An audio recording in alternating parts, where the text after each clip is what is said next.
Studies मेरी social sciences के field education में और स्पेशलाइजेशन मेरी एजुकेशनल साइकोलॉजी में।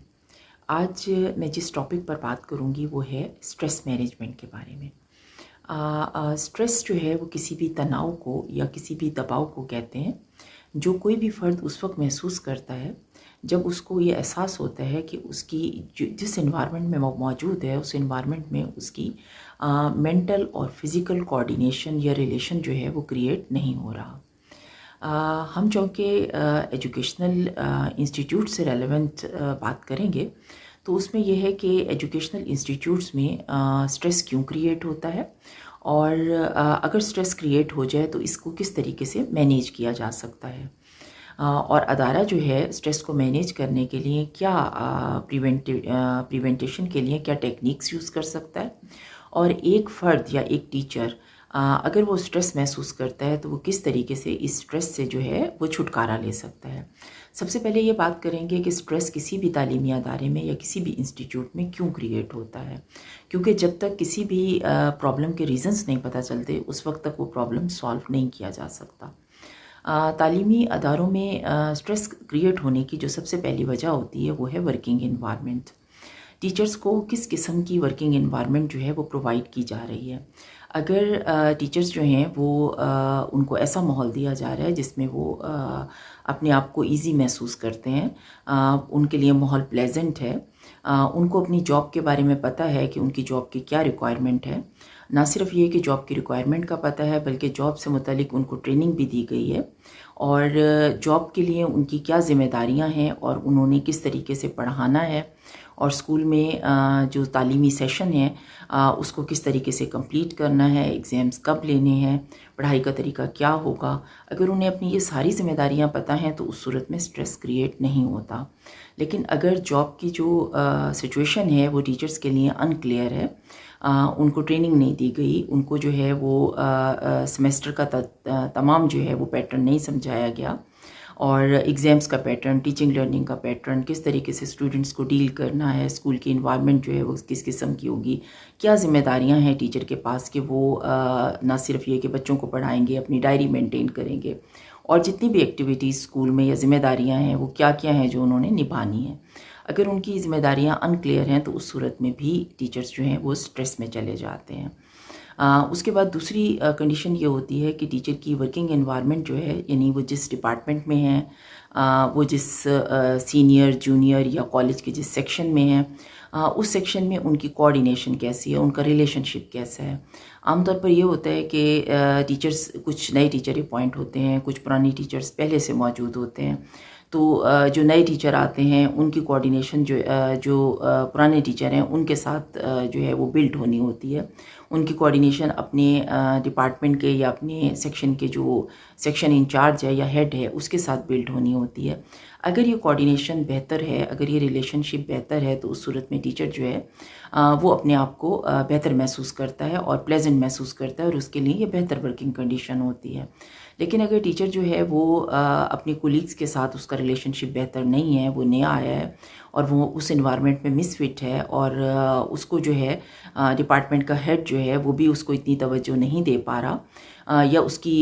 इतनी अप्रोच नहीं है कि वो डिपार्टमेंट के हेड से बात कर सके कि मेरे ये मसाइल हैं और मुझे इस किस्म के प्रॉब्लम्स दरपेश हैं, और वो जो अपने सीनियर टीचर हैं वो उनके साथ भी मिसफिट है, तो उस सूरत में भी टीचर्स जो हैं वो स्ट्रेस में चले जाते हैं। मैंने अपनी वीडियो में बात की थी कि ट्रेनिंग सेशंस जो 1 वीक के होते हैं उसमें टीचर की सोशलाइजेशन भी हो जाती है कि जो नए टीचर आए होते हैं वो अपने जो पुराना या सीनियर स्टाफ है उनके साथ जब ट्रेनिंग सेशंस लेते हैं तो उस सूरत में उनके आपस में एक रिलेशनशिप क्रिएट हो सकता है और जो हेड टीचर है या जो सेक्शन इंचार्ज है वो इस मामले में हेल्प कर सकता है। तो अगर ट्रेनिंग सेशन है तो उस सूरत में सोशलाइजेशन हो जाती है, लेकिन अगर नहीं हुई या ट्रेनिंग सेशन नहीं मिल सके तो उस सूरत में टीचर अपने उस सेक्शन में या अपने डिपार्टमेंट में मिसफिट है तो ज़ाहिरी बात है कि वो स्ट्रेस या तनाव का शिकार होता है।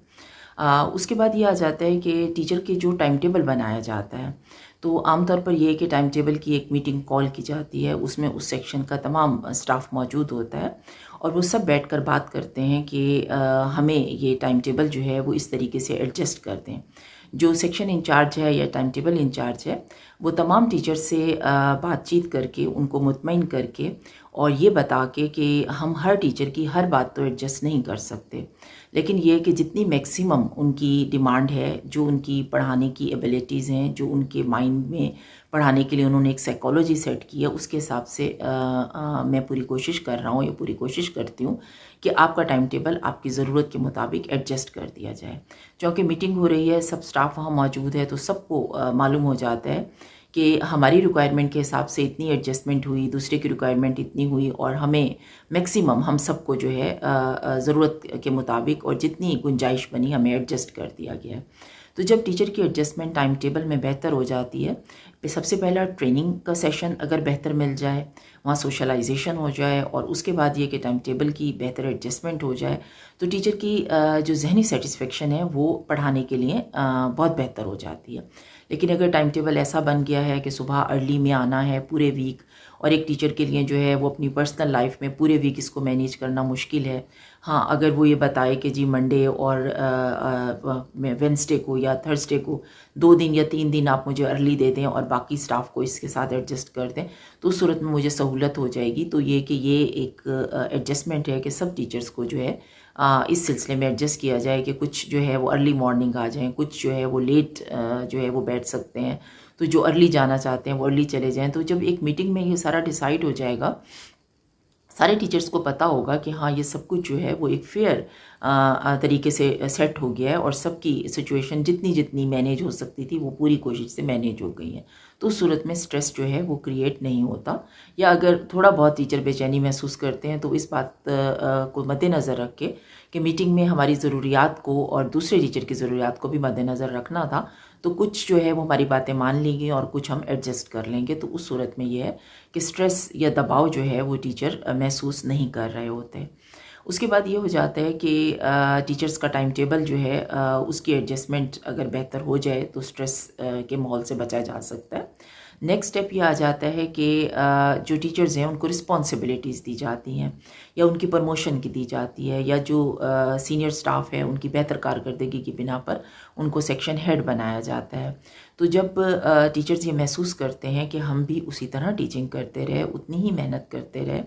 और हमें भी किसी सेक्शन का हेड बनाना चाहिए था, हमें भी प्रमोशन मिलनी चाहिए थी, हमें भी कोई बोनस मिलना चाहिए था, लेकिन हमें नहीं मिला और बाकी हमारे जैसे दूसरे टीचर्स को मिल गया, तो उस सूरत में वो इस बात पे जो है वो स्ट्रेस महसूस करते हैं। इस चीज़ की वजह से उनका जहन मुंतशिर होता है, वो दबाव में रहते हैं, और ज़ाहिरी बात है कि जब वो दबाव में रहेंगे तो उस सूरत में उनकी जो पढ़ाने का स्टाइल है या जो वर्किंग कंडीशन है वो बेटर नहीं होगी। इसके बाद जॉब इनसिक्योरिटीज़ होती हैं। जॉब इनसिक्योरिटीज़ का ये कि टीचर्स जो हैं वो कुछ टीचर्स को प्रोबेशन पे रखा गया है, कुछ कॉन्ट्रैक्ट पर आए हुए हैं, कुछ टीचर्स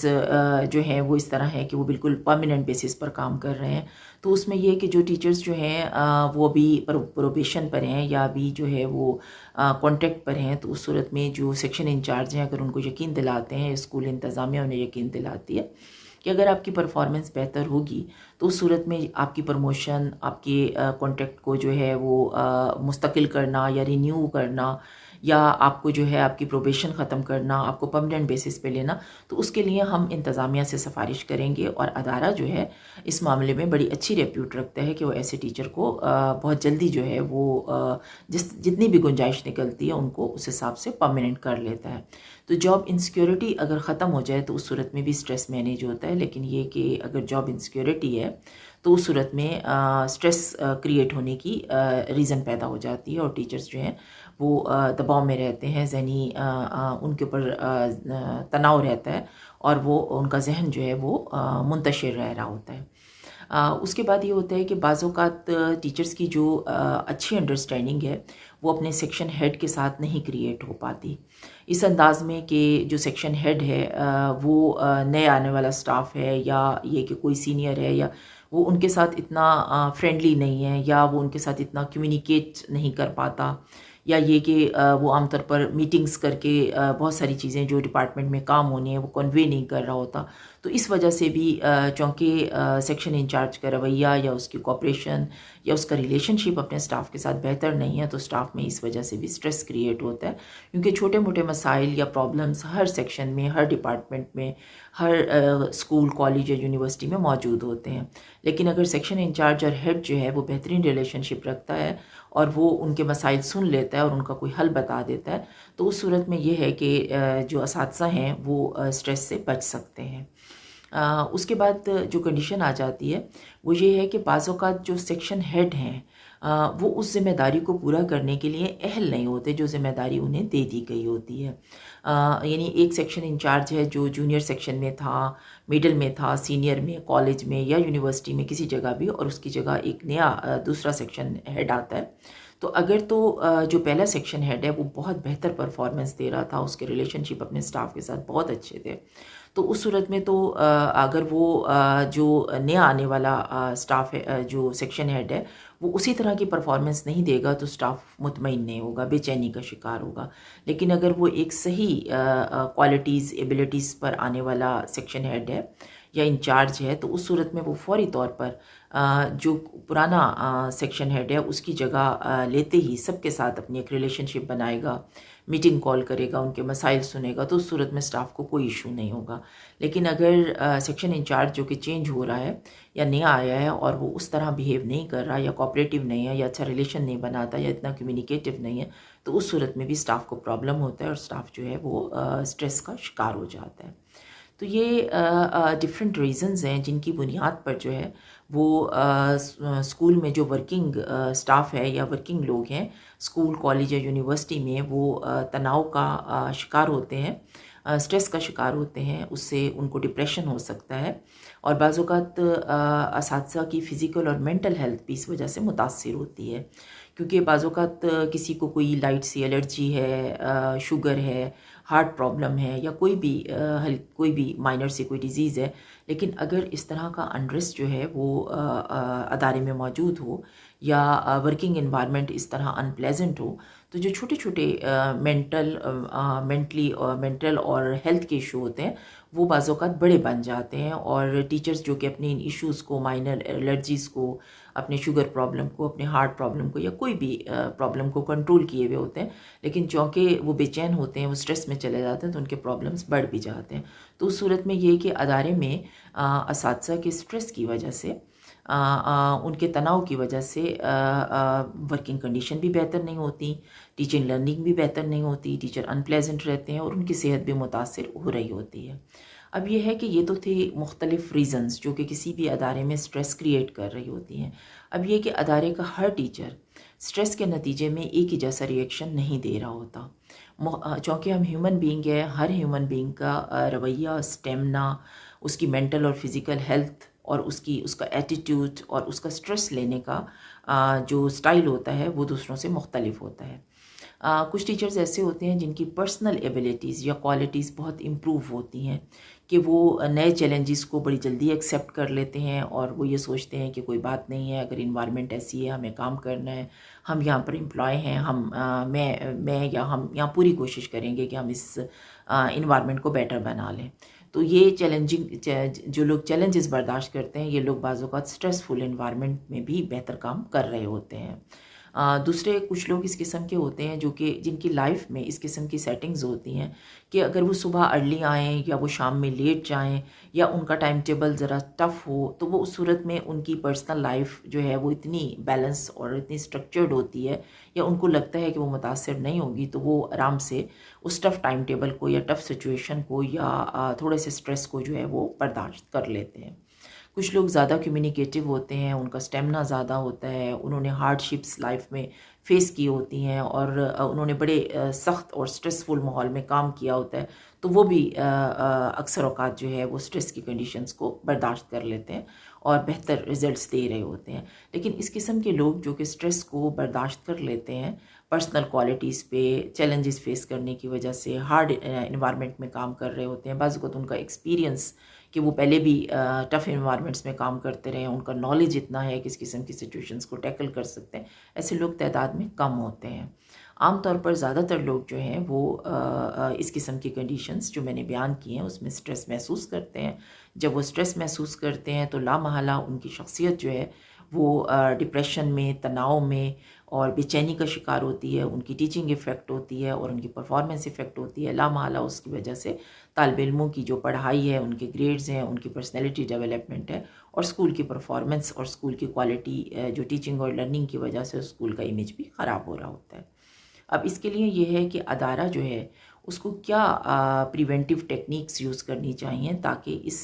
स्ट्रेस की जो सिचुएशन है उसको मैनेज किया जा सके। और सारा फ़र्ज़ अदारे का नहीं बनता। अदारा अगर चीज़ें मैनेज कर रहा है तो उसके साथ साथ टीचर्स या वर्किंग स्टाफ का भी ये काम बनता है जो किसी भी इंस्टीट्यूट में है, वेदर स्कूल, कॉलेज या यूनिवर्सिटी में, कि वो भी ज़ाती तौर पर कुछ इस किस्म की सिलसिला जो है वो मेंटेन करें जिसकी वजह से वो स्ट्रेस से निकल सकें और बेहतर परफॉर्मेंस दे सकें। आज के लिए मैंने जस्ट स्ट्रेस के रीज़न्स बताए हैं और स्ट्रेस के नतीजे में मुख्तलिफ़ अफराद के बिहेवियर बताए हैं। इंशाल्लाह मैं अपनी नेक्स्ट वीडियो में स्ट्रेस के लिए जो अदारा प्रिवेंटिव टेक्निक करे और एक फ़र्द जो है उसको किस तरीके से स्ट्रेस से निकलने के लिए टेक्निक यूज़ करनी चाहिए उस पर बात करूँगी। आपके टाइम का और आपकी तवज्जो का बहुत शुक्रिया। अगर आपको वीडियो पसंद आई हो तो प्लीज़ लाइक कीजिएगा, सब्सक्राइब कीजिएगा। Thank you very much. बिस्मिल्लाहिर्रहमानिर्रहीम। अस्सलाम वालेकुम। मैं डॉक्टर लुबना शौकत। स्टडीज़ मेरी सोशल साइंसेस के फील्ड एजुकेशन में और स्पेशलाइजेशन मेरी एजुकेशनल साइकोलॉजी में। आज मैं जिस टॉपिक पर बात करूँगी वो है स्ट्रेस मैनेजमेंट के बारे में। स्ट्रेस जो है वो किसी भी तनाव को या किसी भी दबाव को कहते हैं जो कोई भी फ़र्द उस वक्त महसूस करता है जब उसको ये एहसास होता है कि उसकी जिस इन्वायरमेंट में वो मौजूद है उस इन्वायरमेंट में उसकी मेंटल और फिज़िकल कोऑर्डिनेशन या रिलेशन जो है वो क्रिएट नहीं हो रहा। हम चूँकि एजुकेशनल इंस्टीट्यूट से रेलेवेंट बात करेंगे तो उसमें यह है कि एजुकेशनल इंस्टीट्यूट्स में स्ट्रेस क्यों क्रिएट होता है और अगर स्ट्रेस क्रिएट हो जाए तो इसको किस तरीके से मैनेज किया जा सकता है। और अदारा जो है स्ट्रेस को मैनेज करने के लिए क्या प्रिवेंटेशन के लिए क्या टेक्निक्स यूज़ कर सकता है और एक फ़र्द या एक टीचर अगर वो स्ट्रेस महसूस करता है तो वो किस तरीके से इस स्ट्रेस से जो है वो छुटकारा ले सकता है। सबसे पहले ये बात करेंगे कि स्ट्रेस किसी भी तालीमी अदारे में या किसी भी इंस्टीट्यूट में क्यों क्रिएट होता है, क्योंकि जब तक किसी भी प्रॉब्लम के रीज़न्स नहीं पता चलते उस वक्त तक वो प्रॉब्लम सॉल्व नहीं किया जा सकता। तालीमी अदारों में स्ट्रेस क्रिएट होने की जो सबसे पहली वजह होती है वो है वर्किंग एनवायरनमेंट। टीचर्स को किस किस्म की वर्किंग एनवायरनमेंट जो है वो प्रोवाइड की जा रही है। अगर टीचर्स जो हैं वो उनको ऐसा माहौल दिया जा रहा है जिसमें वो अपने आप को इजी महसूस करते हैं, उनके लिए माहौल प्लेजेंट है, उनको अपनी जॉब के बारे में पता है कि उनकी जॉब की क्या रिक्वायरमेंट है, ना सिर्फ ये कि जॉब की रिक्वायरमेंट का पता है बल्कि जॉब से मुतालिक उनको ट्रेनिंग भी दी गई है और जॉब के लिए उनकी क्या ज़िम्मेदारियां हैं और उन्होंने किस तरीके से पढ़ाना है और स्कूल में जो तालीमी सेशन है उसको किस तरीके से कंप्लीट करना है, एग्ज़ाम्स कब लेने हैं, पढ़ाई का तरीका क्या होगा। अगर उन्हें अपनी ये सारी ज़िम्मेदारियां पता हैं तो उस सूरत में स्ट्रेस क्रिएट नहीं होता। लेकिन अगर जॉब की जो सिचुएशन है वो टीचर्स के लिए अनक्लियर है, उनको ट्रेनिंग नहीं दी गई, उनको जो है वो सेमेस्टर का तमाम जो है वो पैटर्न नहीं समझाया गया और एग्ज़ाम्स का पैटर्न, टीचिंग लर्निंग का पैटर्न, किस तरीके से स्टूडेंट्स को डील करना है, स्कूल की इन्वायरमेंट जो है वो किस किस्म की होगी, क्या ज़िम्मेदारियां हैं टीचर के पास कि वो ना सिर्फ ये कि बच्चों को पढ़ाएंगे, अपनी डायरी मेंटेन करेंगे और जितनी भी एक्टिविटीज़ स्कूल में या ज़िम्मेदारियां हैं वो क्या क्या हैं जो उन्होंने निभानी है। अगर उनकी ज़िम्मेदारियां अनक्लियर हैं तो उस सूरत में भी टीचर्स जो हैं वो स्ट्रेस में चले जाते हैं। उसके बाद दूसरी कंडीशन ये होती है कि टीचर की वर्किंग एनवायरनमेंट जो है, यानी वो जिस डिपार्टमेंट में है, वो जिस सीनियर जूनियर या कॉलेज के जिस सेक्शन में है, उस सेक्शन में उनकी कोऑर्डिनेशन कैसी है, उनका रिलेशनशिप कैसा है। आमतौर पर ये होता है कि टीचर्स, कुछ नए टीचर अपॉइंट होते हैं, कुछ पुरानी टीचर्स पहले से मौजूद होते हैं। तो जो नए टीचर आते हैं उनकी कोऑर्डिनेशन जो पुराने टीचर हैं उनके साथ जो है वो बिल्ड होनी होती है। उनकी कोऑर्डिनेशन अपने डिपार्टमेंट के या अपने सेक्शन के जो सेक्शन इंचार्ज है या हेड है उसके साथ बिल्ड होनी होती है। अगर ये कोऑर्डिनेशन बेहतर है, अगर ये रिलेशनशिप बेहतर है, तो उस सूरत में टीचर जो है वो अपने आप को बेहतर महसूस करता है और प्लेजेंट महसूस करता है, और उसके लिए ये बेहतर वर्किंग कंडीशन होती है। लेकिन अगर टीचर जो है वो अपने कोलीग्स के साथ उसका रिलेशनशिप बेहतर नहीं है, वो नया आया है और वो उस एनवायरनमेंट में मिसफिट है, और उसको जो है डिपार्टमेंट का हेड जो है वो भी उसको इतनी तवज्जो नहीं दे पा रहा, या उसकी इतनी अप्रोच नहीं है कि वो डिपार्टमेंट के हेड से बात कर सके कि मेरे ये मसाइल हैं और मुझे इस किस्म के प्रॉब्लम्स दरपेश हैं, और वो जो अपने सीनियर टीचर हैं वो उनके साथ भी मिसफिट है, तो उस सूरत में भी टीचर्स जो हैं वो स्ट्रेस में चले जाते हैं। मैंने अपनी एक वीडियो में बात की थी कि ट्रेनिंग सेशंस जो 1 वीक के होते हैं उसमें टीचर की सोशलाइजेशन भी हो जाती है, कि जो नए टीचर आए होते हैं वो अपने जो पुराना या सीनियर स्टाफ है उनके साथ जब ट्रेनिंग सेशंस लेते हैं, तो उस सूरत में उनके आपस में एक रिलेशनशिप क्रिएट हो सकता है, और जो हेड टीचर है या जो सेक्शन इंचार्ज है वो इस मामले में हेल्प कर सकता है। तो अगर ट्रेनिंग सेशन है तो उस सूरत में सोशलाइजेशन हो जाती है, लेकिन अगर नहीं हुई या ट्रेनिंग सेशन नहीं मिल सके तो उस सूरत में टीचर अपने उस सेक्शन में या अपने डिपार्टमेंट में मिसफिट है, तो ज़ाहिरी बात है कि वो स्ट्रेस या तनाव का शिकार होता है। उसके बाद ये आ जाता है कि टीचर के जो टाइम टेबल बनाया जाता है, तो आमतौर पर ये है कि टाइम टेबल की एक मीटिंग कॉल की जाती है, उसमें उस सेक्शन का तमाम स्टाफ मौजूद होता है और वो सब बैठकर बात करते हैं कि हमें ये टाइम टेबल जो है वो इस तरीके से एडजस्ट कर दें। जो सेक्शन इंचार्ज है या टाइम टेबल इंचार्ज है वो तमाम टीचर से बातचीत करके उनको मुतमईन करके और ये बता के कि हम हर टीचर की हर बात तो एडजस्ट नहीं कर सकते, लेकिन ये कि जितनी मैक्सिमम उनकी डिमांड है, जो उनकी पढ़ाने की एबिलिटीज़ हैं, जो उनके माइंड में पढ़ाने के लिए उन्होंने एक साइकोलॉजी सेट की है, उसके हिसाब से मैं पूरी कोशिश कर रहा हूँ या पूरी कोशिश करती हूँ कि आपका टाइम टेबल आपकी ज़रूरत के मुताबिक एडजस्ट कर दिया जाए। क्योंकि मीटिंग हो रही है, सब स्टाफ वहाँ मौजूद है, तो सबको मालूम हो जाता है कि हमारी रिक्वायरमेंट के हिसाब से इतनी एडजस्टमेंट हुई, दूसरे की रिक्वायरमेंट इतनी हुई, और हमें मैक्सिमम हम सबको जो है ज़रूरत के मुताबिक और जितनी गुंजाइश बनी हमें एडजस्ट कर दिया गया है। तो जब टीचर की एडजस्टमेंट टाइम टेबल में बेहतर हो जाती है, सबसे पहला ट्रेनिंग का सेशन अगर बेहतर मिल जाए, वहाँ सोशलाइजेशन हो जाए, और उसके बाद ये कि टाइम टेबल की बेहतर एडजस्टमेंट हो जाए, तो टीचर की जो जहनी सेटिस्फेक्शन है वो पढ़ाने के लिए बहुत बेहतर हो जाती है। लेकिन अगर टाइम टेबल ऐसा बन गया है कि सुबह अर्ली में आना है पूरे वीक, और एक टीचर के लिए जो है वो अपनी पर्सनल लाइफ में पूरे वीक इसको मैनेज करना मुश्किल है। हाँ, अगर वो ये बताए कि जी मंडे और वेडनेसडे को या थर्सडे को 2 दिन या 3 दिन आप मुझे अर्ली दे दें और बाकी स्टाफ को इसके साथ एडजस्ट कर दें, तो उस सूरत में मुझे सहूलत हो जाएगी। तो ये कि ये एक एडजस्टमेंट है कि सब टीचर्स को जो है इस सिलसिले में एडजस्ट किया जाए कि कुछ जो है वो अर्ली मॉर्निंग आ जाएँ, कुछ जो है वो लेट जो है वो बैठ सकते हैं। तो जो अर्ली जाना चाहते हैं वो अर्ली चले जाएँ। तो जब एक मीटिंग में ये सारा डिसाइड हो जाएगा, सारे टीचर्स को पता होगा कि हाँ, ये सब कुछ जो है वो एक फ़ेयर तरीके से सेट हो गया है, और सबकी सिचुएशन जितनी मैनेज हो सकती थी वो पूरी कोशिश से मैनेज हो गई है। तो उस सूरत में स्ट्रेस जो है वो क्रिएट नहीं होता, या अगर थोड़ा बहुत टीचर बेचैनी महसूस करते हैं तो इस बात को मद्देनज़र रख के कि मीटिंग में हमारी ज़रूरियात को और दूसरे टीचर की ज़रूरियात को भी मद्देनज़र रखना था, तो कुछ जो है वो हमारी बातें मान लेंगे और कुछ हम एडजस्ट कर लेंगे। तो उस सूरत में ये है कि स्ट्रेस या दबाव जो है वो टीचर महसूस नहीं कर रहे होते। उसके बाद ये हो जाता है कि टीचर्स का टाइम टेबल जो है उसकी एडजस्टमेंट अगर बेहतर हो जाए तो स्ट्रेस के माहौल से बचा जा सकता है। नेक्स्ट स्टेप ये आ जाता है कि जो टीचर्स हैं उनको रिस्पॉन्सिबिलिटीज़ दी जाती हैं, या उनकी प्रमोशन की दी जाती है, या जो सीनियर स्टाफ है उनकी बेहतर कारकर्दगी की बिना पर उनको सेक्शन हेड बनाया जाता है। तो जब टीचर्स ये महसूस करते हैं कि हम भी उसी तरह टीचिंग करते रहे, उतनी ही मेहनत करते रहे,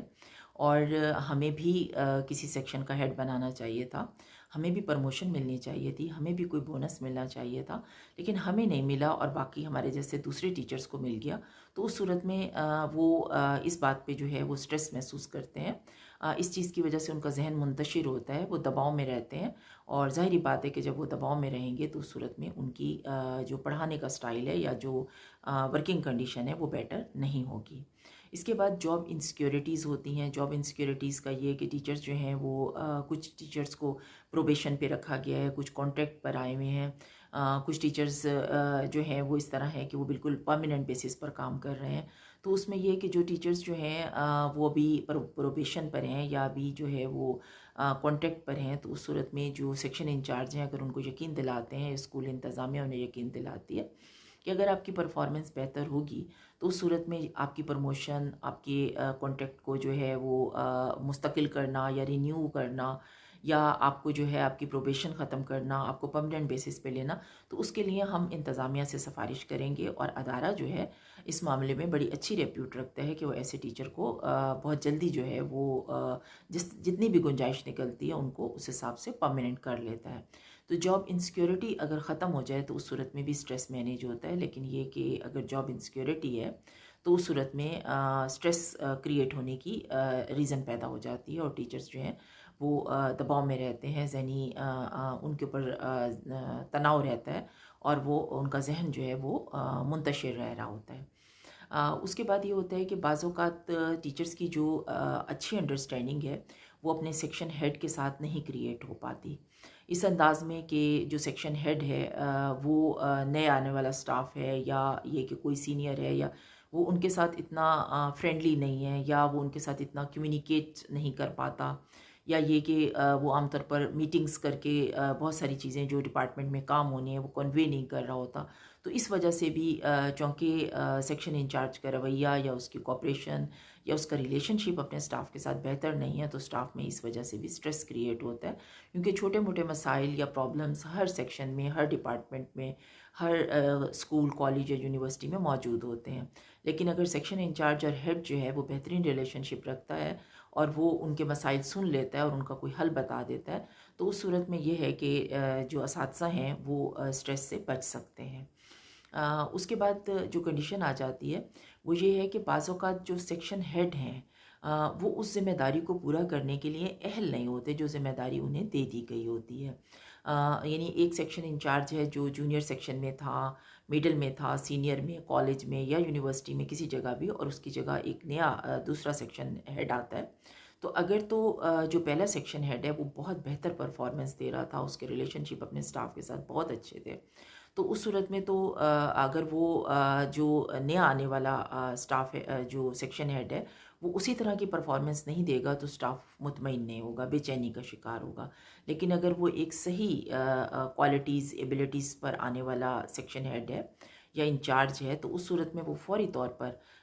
जो पुराना सेक्शन हेड है उसकी जगह लेते ही सबके साथ अपनी एक रिलेशनशिप बनाएगा, मीटिंग कॉल करेगा, उनके मसाइल सुनेगा, तो उस सूरत में स्टाफ को कोई इशू नहीं होगा। लेकिन अगर सेक्शन इंचार्ज जो कि चेंज हो रहा है या नया आया है और वो उस तरह बिहेव नहीं कर रहा या कोऑपरेटिव नहीं है या अच्छा रिलेशन नहीं बनाता या इतना कम्युनिकेटिव नहीं है, तो उस सूरत में भी स्टाफ को प्रॉब्लम होता है और स्टाफ जो है वो स्ट्रेस का शिकार हो जाता है। तो ये डिफरेंट रीज़न्स हैं जिनकी बुनियाद पर जो है वो स्कूल में जो वर्किंग स्टाफ है या वर्किंग लोग हैं स्कूल, कॉलेज या यूनिवर्सिटी में, वो तनाव का शिकार होते हैं, स्ट्रेस का शिकार होते हैं, उससे उनको डिप्रेशन हो सकता है और बाज़ औक़ात असातिज़ा की फ़िज़िकल और मेंटल हेल्थ भी इस वजह से मुतासिर होती है।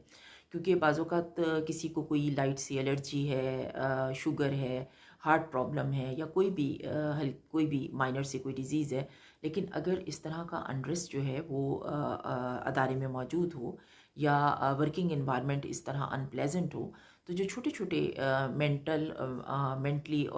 और हेल्थ के इशू होते हैं वो बाज़ औक़ात बड़े बन जाते हैं और टीचर्स जो कि अपने इन इश्यूज़ को, माइनर एलर्जीज़ को, अपने शुगर प्रॉब्लम को, अपने हार्ट प्रॉब्लम को या कोई भी प्रॉब्लम को कंट्रोल किए हुए होते हैं, लेकिन चूँकि वो बेचैन होते हैं, वो स्ट्रेस में चले जाते हैं, तो उनके प्रॉब्लम्स बढ़ भी जाते हैं। तो उस सूरत में ये है कि अदारे में असातिज़ा के स्ट्रेस की वजह से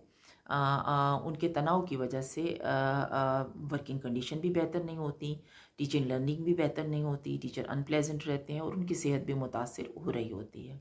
अब ये है कि ये तो थे मुख्तलिफ़ रीज़न्स जो कि किसी भी अदारे में स्ट्रेस क्रिएट कर रही होती हैं। अब ये कि अदारे का हर टीचर स्ट्रेस के नतीजे में एक ही जैसा रिएक्शन नहीं दे रहा होता। चूँकि हम ह्यूमन बीइंग हैं, हर ह्यूमन बीइंग का रवैया, स्टेमिना, उसकी मेंटल और फिज़िकल हेल्थ और उसका एटीट्यूड और उसका स्ट्रेस लेने का जो स्टाइल होता है वो दूसरों से मुख्तलिफ होता है। कुछ टीचर्स ऐसे होते हैं जिनकी पर्सनल एबिलिटीज़ या क्वालिटीज़ बहुत इम्प्रूव होती हैं कि वो नए चैलेंजेस को बड़ी जल्दी एक्सेप्ट कर लेते हैं और वो ये सोचते हैं कि कोई बात नहीं है, अगर इन्वायरमेंट ऐसी है, हमें काम करना है, हम यहाँ पर एम्प्लॉय हैं, मैं या हम यहाँ पूरी कोशिश करेंगे कि हम इस इन्वायरमेंट को बेटर बना लें। तो ये जो लोग चैलेंजेस बर्दाश्त करते हैं, ये लोग बाज़ औक़ात स्ट्रेसफुल इन्वायरमेंट में भी बेहतर काम कर रहे होते हैं। दूसरे कुछ लोग इस किस्म के होते हैं जो कि जिनकी लाइफ में इस किस्म की सेटिंग्स होती हैं कि अगर वो सुबह अर्ली आएँ या वो शाम में लेट जाएँ या उनका टाइम टेबल ज़रा टफ़ हो, तो वो उस सूरत में उनकी पर्सनल लाइफ जो है वो इतनी बैलेंस और इतनी स्ट्रक्चर्ड होती है या उनको लगता है कि वो मुतासिर नहीं होगी, तो वो आराम से उस टफ़ टाइम टेबल को या टफ़ सिचुएशन को या थोड़े से स्ट्रेस को जो है वो बर्दाश्त कर लेते हैं। कुछ लोग ज़्यादा कम्युनिकेटिव होते हैं, उनका स्टेमिना ज़्यादा होता है, उन्होंने हार्डशिप्स लाइफ में फ़ेस की होती हैं और उन्होंने बड़े सख्त और स्ट्रेसफुल माहौल में काम किया होता है, तो वो भी अक्सर औक़ात जो है वो स्ट्रेस की कंडीशंस को बर्दाश्त कर लेते हैं और बेहतर रिज़ल्ट्स दे रहे होते हैं। लेकिन इस किस्म के लोग जो कि स्ट्रेस को बर्दाश्त कर लेते हैं, पर्सनल क्वालिटीज़ पे चैलेंजेस फ़ेस करने की वजह से हार्ड एनवायरनमेंट में काम कर रहे होते हैं, बाज़ वक़्त उनका एक्सपीरियंस कि वो पहले भी टफ़ एनवायरनमेंट्स में काम करते रहे हैं, उनका नॉलेज इतना है कि इस किस्म की सिचुएशंस को टैकल कर सकते हैं, ऐसे लोग तादाद में कम होते हैं। आम तौर पर ज़्यादातर लोग जो हैं वो इस किस्म की कंडीशंस जो मैंने बयान की हैं उसमें स्ट्रेस महसूस करते हैं। जब वो स्ट्रेस महसूस करते हैं तो लामहला उनकी शख्सियत जो है वो डिप्रेशन में, तनाव में और बेचैनी का शिकार होती है, उनकी टीचिंग इफ़ेक्ट होती है और उनकी परफॉर्मेंस इफ़ेक्ट होती है। लामहला उसकी वजह से तालिब इल्मों की जो पढ़ाई है, उनके ग्रेड्स हैं, उनकी पर्सनैलिटी डेवलपमेंट है और स्कूल की परफॉर्मेंस और स्कूल की क्वालिटी जो टीचिंग और लर्निंग की वजह से स्कूल का इमेज भी ख़राब हो रहा होता है। अब इसके लिए ये है कि अदारा जो है उसको क्या प्रिवेंटिव टेक्निक्स यूज़ करनी चाहिए ताकि इस स्ट्रेस की जो सिचुएशन है उसको मैनेज किया जा सके। और सारा फ़र्ज़ अदारे का नहीं बनता, अदारा अगर चीज़ें मैनेज कर रहा है तो उसके साथ साथ टीचर्स या वर्किंग स्टाफ का भी ये काम बनता है जो किसी भी इंस्टीट्यूट में है, वेदर स्कूल, कॉलेज या यूनिवर्सिटी में, कि वो भी ज़ाती तौर पर कुछ इस किस्म की सिलसिला जो है वो मेंटेन करें जिसकी वजह से वो स्ट्रेस से निकल सकें और बेहतर परफॉर्मेंस दे सकें। आज के लिए मैंने जस्ट स्ट्रेस के रीज़न्स बताए हैं और स्ट्रेस के नतीजे में मुख्तलिफ़ अफराद के बिहेवियर बताए हैं। इंशाल्लाह मैं अपनी नेक्स्ट वीडियो में स्ट्रेस के लिए जो अदारा प्रिवेंटिव टेक्निक करे और एक फ़र्द जो है उसको किस तरीके से स्ट्रेस से निकलने के लिए टेक्निक यूज़ करनी चाहिए उस पर बात करूँगी। आपके टाइम का और आपकी तवज्जो का बहुत शुक्रिया। अगर आपको वीडियो पसंद आई हो तो प्लीज़ लाइक कीजिएगा, सब्सक्राइब कीजिएगा। Thank you very much.